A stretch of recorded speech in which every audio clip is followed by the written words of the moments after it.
You know that feeling when your phone rings at the worst possible time? Well, try getting a call from your pilot son at 6:47 in the morning, his voice shaking with pure terror, telling you there's someone on his flight who shouldn't be there. Someone dangerous. Someone who might be planning revenge. What I didn't know at that moment was that I held the key to preventing a tragedy at 30,000 feet. But I'm getting ahead of myself. Let me tell you exactly what happened, because this story will change everything you think you know about justice, grief, and the secrets we keep from the people we love most. Before we dive in, if stories like this, real human drama, that'll keep you on the edge of your seat, are your thing, hit that subscribe button. Trust me, you're going to want to see how this ends. It was a Tuesday morning in July, and I was doing what I do every morning since my husband passed, sitting in our old kitchen with my coffee and crossword puzzle, trying to fill the silence that's become my constant companion. The morning light was just starting to filter through the curtains of our Portland home, casting long shadows across the table where Robert and I used to share breakfast. I was working on 7 Across, Overwhelming Fear, when my phone rang. Now, my son Jerry is a commercial airline pilot. He's been flying for 8 years, and in all that time, I've maybe gotten 3 phone calls from him while he was working. Jerry is the kind of person who follows protocol to the letter. Calm, collected, professional. The kind of pilot you'd want flying your plane. So when his name flashed on my screen at 6:47 a.m., my heart immediately started racing. "Mom?" His voice was barely a whisper, and I could hear the tension crackling through the phone like electricity. "Jerry? Honey, what's wrong?" "Mom, I need you to listen carefully. She's here, on my flight." Now, my first thought was Sarah, his ex-girlfriend who'd been calling him non-stop for weeks ever since he'd broken things off. Sarah had a tendency toward drama, and I figured maybe she'd bought a ticket on his flight to force a conversation. "Oh, sweetheart," I said, settling back in my chair. "Is it Sarah again? You know, you could just—" "No, Mom." His voice cut through my words like ice. "It's her. Elena Vasquez." The coffee cup slipped from my hands, clattering against the saucer. Elena Vasquez. A name I knew all too well, though Jerry had no idea why. Let me back up 6 months, because you need to understand what led to this moment. Jerry was driving home from the airport after a red-eye flight when he witnessed something that would change his life forever. A hit-and-run accident at the intersection of Pine and 42nd Street. He told me about it that night, sitting right here in this kitchen, his hands still shaking as he described what he'd seen. A young mother crossing the street with her toddler when a silver sedan ran the red light and struck them both. The car didn't stop, didn't even slow down. But Jerry did. He pulled over, called 911, and stayed with that injured child and mother until the paramedics arrived. More importantly, he'd gotten the license plate number. "I had to do something, Mom," he'd told me that night. "That little girl, she was so small, so scared. I held her hand until help came." The police traced the plate to Elena Vasquez, a 34-year-old woman with no prior record, no history of reckless driving. She was arrested based on Jerry's testimony, charged with hit and run, reckless endangerment, and vehicular assault. She was released on bail, awaiting trial. That trial was supposed to start next week. "Jerry, slow down," I said, my mind racing. "What exactly is happening?"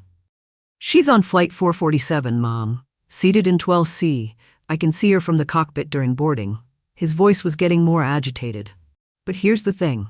She's not supposed to be here. She's under house arrest with ankle monitoring, and she's using a different name on the passenger manifest. Elena Rodriguez, not Vasquez." My blood went cold. Flight 447. I knew that route, Seattle to Mexico City. Non-extradition territory. She found out who I am somehow. Jerry continued, his whisper barely audible. "She knows I'm the pilot who testified against her. And now she's on my plane, heading to a country where they can't touch her. Mom, I think she's either running from justice or what, honey? Or she's here for revenge." The way he said that last word made my stomach drop. In all my years as a nurse, I'd seen what grief and desperation could drive people to do. But I'd also learned that things aren't always what they seem. "What are your options?" I asked, trying to keep my voice steady. "I could report a security threat, force an emergency landing, have her arrested when we touch down." He paused. But Mom, what if I'm wrong? What if she's just, I don't know, coincidentally taking this flight? I could ruin an innocent woman's life. And if you're right? If I'm right, then I've got a potentially dangerous person on my aircraft and 180 passengers whose lives might be at risk. I could hear the boarding announcements in the background, the bustle of passengers finding their seats, normal sounds of a normal flight, but nothing about the situation was normal. Describe her to me, I said, though I wasn't sure why. What does she look like? Petite, maybe 5'4". Dark hair pulled back in a ponytail. She's wearing a black sweater and jeans. She looks tired, Mom, really tired. She's got this hollow look in her eyes like she hasn't slept in weeks. That's when my world tilted on its axis, because I knew exactly who he was describing. And I knew those hollow, sleepless eyes intimately. You see, Jerry didn't know that for the past 8 months, I'd been attending grief counseling at the community center downtown. After his father died so suddenly, I'd fallen into a depression so deep I could barely function. But I'd hidden it from Jerry, not wanting to burden him with my pain when he was dealing with his own grief. Elena had joined our group 3 months ago, but she wasn't there as a perpetrator. She was there as a grieving mother. Mom, are you there?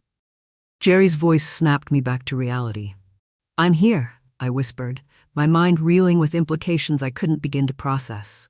I need to make a decision now. Boarding is almost complete. What do I do? I stared out the window at the morning light, knowing that what I said next could change everything, because there was something Jerry didn't know about that accident. Something Elena had shared in our grief counseling sessions that would turn his entire understanding upside down. Something that meant this wasn't about revenge at all. Jerry, I said slowly, before you do anything, I need to tell you something about Elena Vasquez. Something you don't know. Something that changes everything. But before I could say another word, his voice cut through the line with pure panic. Mom, she's moving. She's getting up from her seat. She's walking toward the cockpit. The line went dead.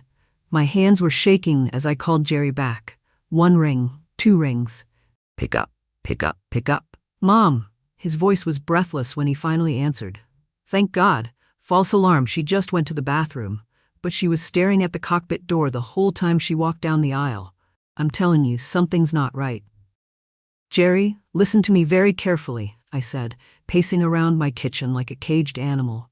Before you do anything drastic, there's something I need to tell you about Elena. Something I should have told you months ago. What are you talking about? This was the moment I'd been dreading. The moment I had to confess the secret I'd been keeping from my own son for 8 months. After your father died, I began, my voice barely above a whisper. I wasn't coping well. I was drowning, Jerry. Some days I could barely get out of bed. The silence in this house was suffocating me. Mom? His voice softened with concern. I started going to grief counseling at the community center. Every Thursday evening. I've been going for 8 months, and I never told you because I didn't want you to worry about me when you were dealing with your own grief. I could hear him breathing on the other end of the line, processing this information. Elena Vasquez joined our group 3 months ago, I continued. But Jerry, she wasn't there as the perpetrator of that accident. She was there as a victim. I closed my eyes and let the memories of those Thursday evening sessions wash over me. The circle of mismatched chairs in the community center's main room, the smell of burnt coffee, and the soft lighting that Dr. Martinez insisted helped create a safe space for sharing. Elena had walked in on a rainy Thursday in April, clutching a tissue box and a small pink backpack that she held against her chest like a shield. I need to tell you what really happened that day, I said to Jerry. Elena had her 4-year-old daughter Sophia in the car with her. They were coming back from Sophia's preschool when a dog, a golden retriever, ran into the street chasing a ball. I remembered Elena's voice, barely audible as she'd shared her story with our group. How she'd swerved instinctively to avoid hitting the animal, how the car had skidded on the wet pavement, how everything happened in slow motion and lightning speed at the same time. Elena wasn't drunk, Jerry. She wasn't texting. She was trying to save that dog's life. And in that split second, she lost control of the car. But Mom, the victims, Sophia was critically injured in the accident, I interrupted gently. Elena's own daughter. She survived the initial impact, but 2 weeks later, she died from complications. Internal bleeding they couldn't stop. The silence on Jerry's end of the line stretched for what felt like eternity. Elena talked about you, I continued, wiping tears from my eyes. About the pilot who stopped to help. She called you her guardian angel. She said while the paramedics were working on Sophia, you held her daughter's hand and told her everything was going to be okay.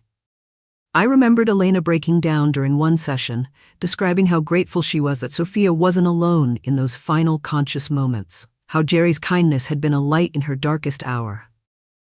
She never blamed you for testifying, I said. She was grateful someone had stayed to help.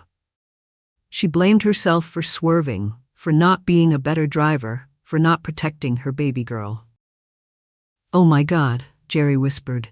Her daughter died? They never told me. Elena's been drowning in medical bills and legal fees. She mentioned in the group that she had family in Mexico, that she might move there after the trial to start over. She said she couldn't bear to stay in a city where every corner reminded her of Sophia. Mom, she's coming out of the bathroom now. Jerry's voice was tense again. She's talking to Jessica, our head flight attendant. She's handing her something. My heart was racing. What kind of something? It looks like a note. Jessica's reading it. She looks confused. Now she's walking toward the cockpit. I could hear muffled voices in the background, the sounds of an airplane preparing for takeoff. Jerry, what's happening? Jessica's at the cockpit door. Oh no, Mom, Elena asked to speak with me. Personally, she specifically asked for Captain Jerry. The panic in his voice was escalating again, and I could feel him slipping back into fear mode. Jerry, think about what I just told you. No, Mom, don't you see? She knows who I am. She's planned this whole thing. She's got me trapped at 30,000 feet with nowhere to run. This is revenge. Pure and simple. I wanted to scream at him, to shake him through the phone. Couldn't he see what was really happening? Elena wasn't seeking revenge, she was seeking closure. She was probably as terrified as he was, trying to find the courage to thank the man who had shown kindness to her dying daughter. But Jerry couldn't see past his own fear and guilt. Two people, both traumatized by the same terrible event, both desperately needing healing, and they were about to collide in the worst possible way because of miscommunication and hidden truths. Jerry, please just listen to what she has to say. I'm calling this in as a security threat, he interrupted. I'm requesting an emergency landing. No, wait. Hold on, Jerry said suddenly. Jessica's back. She's showing me the note. The line went quiet except for the ambient noise of the aircraft. I held my breath, praying that Elena's words would somehow bridge the gap between fear and understanding. Mom? Jerry's voice was different now, confused, uncertain. The note, it doesn't sound threatening. What does it say? It says, please tell Captain Jerry that Sophia's mother would like to thank him. I felt a rush of relief so powerful it nearly knocked me over. Elena wasn't planning revenge, she was planning gratitude. She wanted to thank the man who had comforted her daughter in her final moments. But before I could explain, Jerry's voice cut through my thoughts with words that made my blood run cold. But Mom, who's Sophia? And why would she want to thank me? Unless this is some kind of code, some kind of veiled threat. Jerry, no. Sophia was her daughter, the little girl who died. She wants to thank you for... Mom, something's wrong, really wrong. His voice was getting more panicked. Elena just stood up again. She's not going back to her seat. She's standing in the aisle, and she's crying. She's crying hard, and other passengers are starting to notice. Jerry, listen to me. I think she's having some kind of breakdown. Jessica's trying to calm her down, but Elena keeps pointing toward the cockpit. She keeps saying something about Sophia. My worst fears were coming true. Elena was breaking down. Jerry was misinterpreting everything. And I was helpless to stop the disaster unfolding at 30,000 feet. Mom, I have to go. We're about to take off, and I need to make a decision right now. Do I ground this flight and call security, or do I take off with someone who might be dangerous? Jerry, please. She's walking toward the front of the plane again. She's got something in her hand, something small. I can't see what it is from here. The line went quiet except for the sound of aircraft engines beginning to roar. Jerry? Jerry? When his voice came back, it was barely a whisper, filled with terror. Mom, she's at the cockpit door. She's knocking, and she's holding what looks like, I think it's a child's toy, a small airplane. The line went dead again.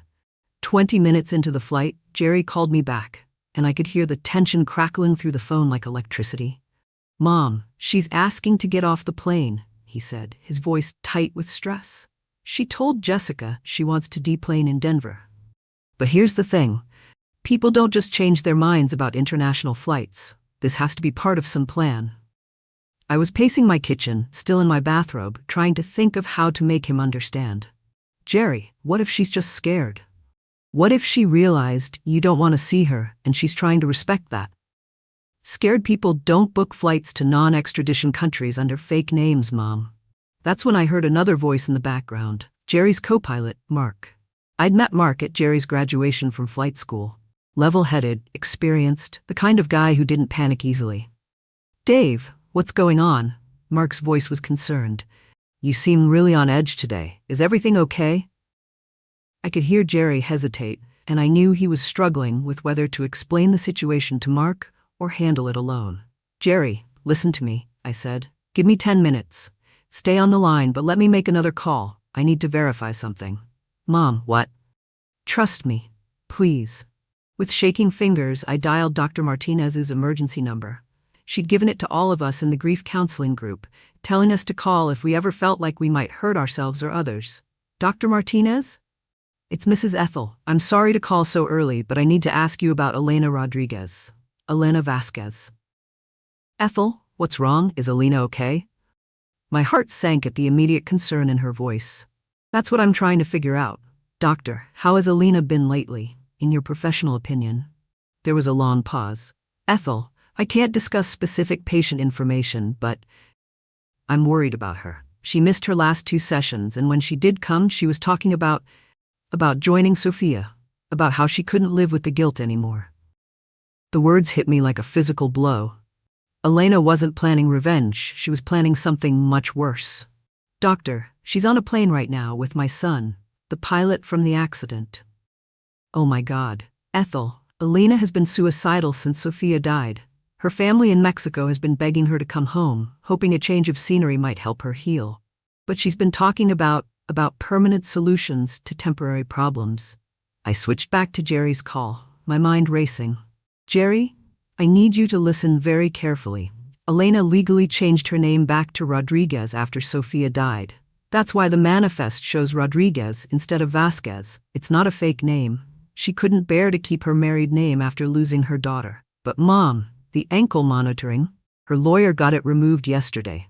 Faulty GPS readings. She's not violating any terms of her bail. I could hear Jerry processing this information, the fear in his voice slowly giving way to confusion. Then why is she here? Why now? Before I could answer, I heard Jessica's voice in the background again. Captain Jerry, Elena asked me to give you another note. Jerry's voice came back on the line, shaky and uncertain. Mom, the note says, I just wanted to say Sophia forgives you. Jerry, Sophia was her daughter, the little girl who died. Elena wants to tell you that her daughter forgives you for not being able to save her. The silence that followed was deafening. I could almost hear the pieces clicking into place in Jerry's mind. Oh God, he whispered. Mom, what have I done? She's not here for revenge. She's here because she's been carrying guilt and grief for 6 months, just like you have. She wanted to thank you for being kind to Sophia, for holding her hand, for making sure she wasn't alone. I heard Mark's voice again. Dave, are you crying? What's going on?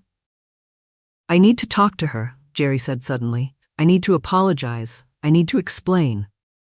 Jerry, wait. But it was too late. I could hear him unbuckling his seatbelt, heard the cockpit door open. That's when Jessica's voice came through the cabin intercom, and even I could hear it clearly through Jerry's phone.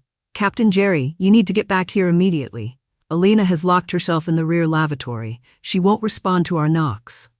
My blood ran cold. Jerry, get to that bathroom right now, I said. Mom, what's happening? She's not planning to hurt you, sweetheart. She's planning to hurt herself. I heard Jerry running through the cabin, heard passengers asking what was wrong, heard Jessica explaining that they were dealing with a medical situation. Elena, Jerry was pounding on the bathroom door now. Elena, please open the door.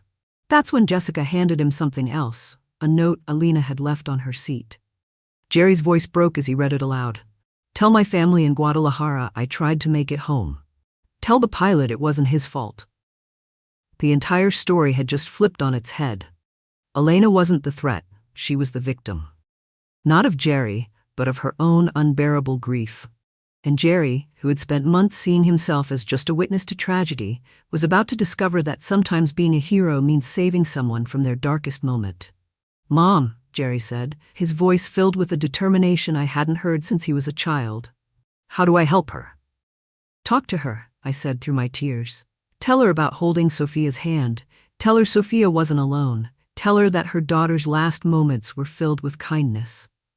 I could hear Jerry settling down outside the bathroom door, his voice becoming gentle and warm. Elena, my name is Jerry. I was there the day Sophia was hurt. I want you to know that your daughter was the bravest little girl I've ever met. For several minutes I listened as my son tried to coax Elena out of that bathroom. He told her about Sophia's smile, about how she'd asked if he was a real pilot, about how she'd made him promise to take her flying someday. Just when I thought he was getting through to her, Elena's voice came through the door, broken, desperate, and barely audible. I killed her, she sobbed. I killed my baby girl, and I can't live with it anymore. I can't breathe without her. And then came the sound that made my heart stop. The sound of the bathroom door lock sliding open. But what Elena said next would change everything we thought we knew about that terrible day 6 months ago. Jerry, she whispered, there's something about the accident that you don't know, something the police never found out, something that means it should have been me who died, not Sophia. Elena, Jerry's voice was gentle but urgent. Whatever you're carrying, whatever secret you think makes this your fault, you don't have to carry it alone anymore. Through the phone, I could hear Elena sobbing quietly. She'd been locked in that bathroom for over 20 minutes now. The flight attendants were getting nervous. Passengers were asking questions, and my son was breaking every protocol in the book to save a stranger's life. Jerry, I whispered into the phone, remember what Dr. Martinez taught us in group. Don't try to fix her pain, just witness it. Let her know she's not alone. I heard him take a deep breath. Elena, my name is Jerry, but right now I'm not speaking to you as captain. I'm speaking to you as someone who has spent 6 months drowning in guilt over the same day that changed your life. I wake up every morning seeing Sophia's face, Jerry continued, his voice breaking. I replay that day over and over, wondering if I could have gotten there faster, if I could have done something different, if I could have somehow saved her life. There was movement behind the door. Elena was listening. My mother has been going to grief counseling because she's been drowning too, in guilt over my father's death, in worry about me. We've all been carrying secrets, Elena. We've all been suffering alone when we could have been healing together. I wiped tears from my eyes, so proud of my son's courage. What's the secret you've been carrying? Jerry asked softly. Elena's voice came through the door, barely audible. I was supposed to pick Sophia up from school that day. But I was running late from work, so I asked my neighbor to get her instead. If I had been on time, if I had picked her up myself, we would have been crossing at a different time. Sophia would still be alive. My heart shattered. Elena had been blaming herself not just for the accident, but for the timing that put her and Sophia in harm's way.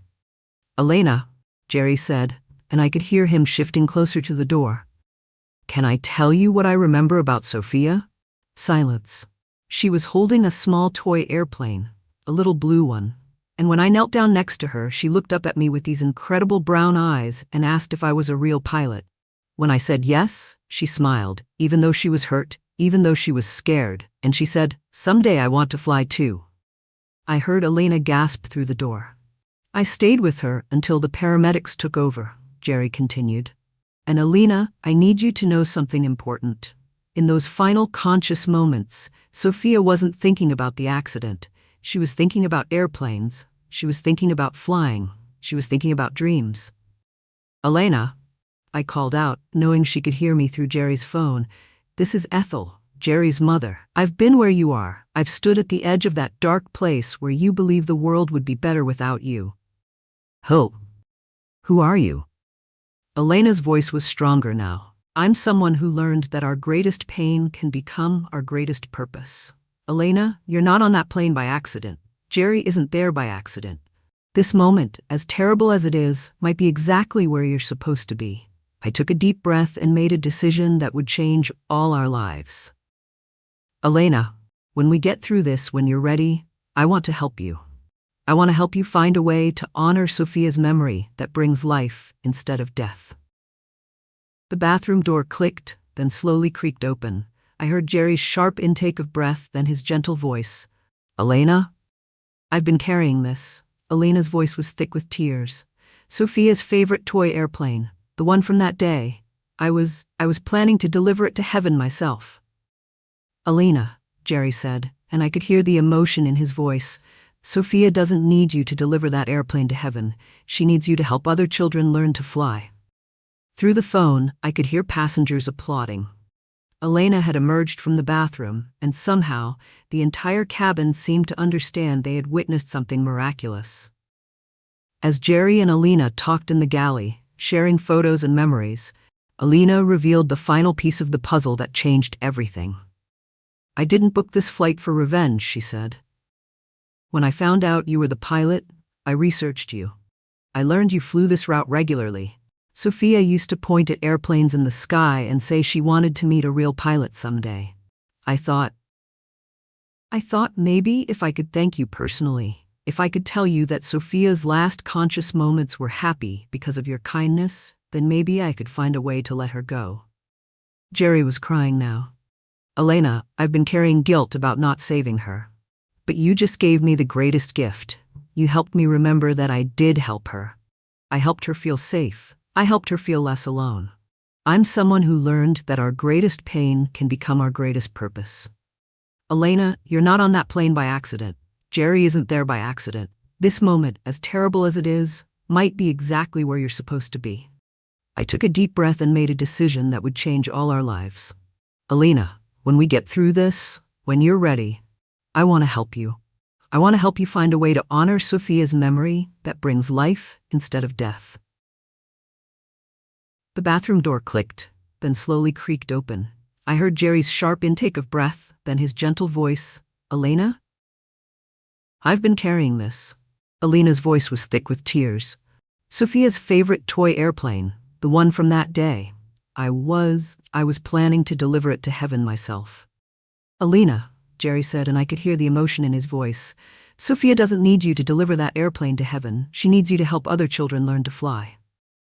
Through the phone, I could hear passengers applauding. Elena had emerged from the bathroom, and somehow the entire cabin seemed to understand they had witnessed something miraculous. As Jerry and Elena talked in the galley, sharing photos and memories, Elena revealed the final piece of the puzzle that changed everything. I didn't book this flight for revenge, she said. When I found out you were the pilot, I researched you. I learned you flew this route regularly. Sophia used to point at airplanes in the sky and say she wanted to meet a real pilot someday. I thought maybe if I could thank you personally, if I could tell you that Sophia's last conscious moments were happy because of your kindness, then maybe I could find a way to let her go. Jerry was crying now. Elena, I've been carrying guilt about not saving her. But you just gave me the greatest gift. You helped me remember that I did help her. I helped her feel safe. I helped her feel less alone. But I also realized something else on this flight, Elena continued. Running away to Mexico wasn't going to heal me.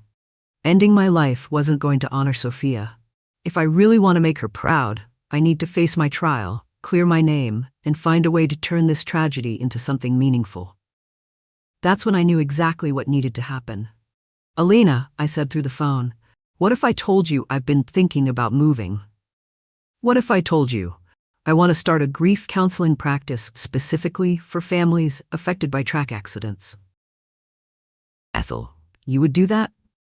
Sweetheart, I think this whole experience has shown me that my own healing journey was preparing me to help others, And I have a feeling Jerry might want to take some time off from flying to help us get started. Jerry laughed through his tears. Mom, are you suggesting we all become a family? I'm suggesting we become healers. Flight 447 landed safely in Mexico City 3 hours later. Elena was met by her grandmother and a crowd of family members who had been praying for her safe return, not just to Mexico, but to life itself. But here's the beautiful part. Elena wasn't staying in Mexico permanently. She was there to scatter Sophia's ashes in her grandmother's garden, where Sophia had been happiest during their last visit. Then she was returning home to face her trial with new strength, new support, and new purpose. Jerry took a leave of absence from the airline. I sold the house in Portland and moved to Elena's city. And together, the three of us established something we never could have imagined when this story began. 6 months later, I'm standing in a beautiful office space with windows overlooking the city park. The sign on the door reads, Sophia's House, where healing takes flight. It's a grief counseling center for families affected by traffic accidents, co-founded by Elena Rodriguez, myself, and my son Jerry. On the desk sits a framed photo of Sophia holding her toy airplane, next to a plaque with her words, "Someday I want to fly too." But now we understand that Sophia's dreams of flying weren't about leaving the ground, they were about lifting others up. Elena works alongside Dr. Martinez, who moved here to help us establish the practice. Jerry splits his time between counseling families and advocating for better traffic safety laws. And I finally found the purpose I'd been searching for since my husband's death. We've helped over 200 families find healing after traffic-related tragedies. We've prevented 12 suicides. We've reunited witnesses with victims' families, and we've proven that sometimes the most unexpected phone calls can lead to the most extraordinary transformations. You see, what started as a panicked call about a perceived threat became a story about the power of choosing connection over fear, healing over revenge, and life over death. Elena taught us that sometimes the people we fear most are the ones who need our help the most. Jerry learned that being a witness to tragedy doesn't make you responsible for it, but it can make you responsible for healing from it. And I discovered that our deepest pain often becomes our greatest gift to others. If this story touched your heart, please subscribe to my channel and share it with someone who needs to hear that healing is possible, even after the most devastating loss. In the comments below, tell me about a time when you discovered that fear was actually hiding an opportunity for connection. Your story might inspire someone else who's struggling. And remember, if you're fighting your own dark moments, if you're carrying secrets that feel too heavy to bear, reach out. Talk to someone. Choose healing over hiding. Choose connection over isolation, because somewhere out there might be someone waiting to help you fly again. Thank you for taking this incredible journey with me. Until next time, remember that every ending is actually a new beginning in disguise. Sophia's house is real, and we're still helping families heal, one story at a time.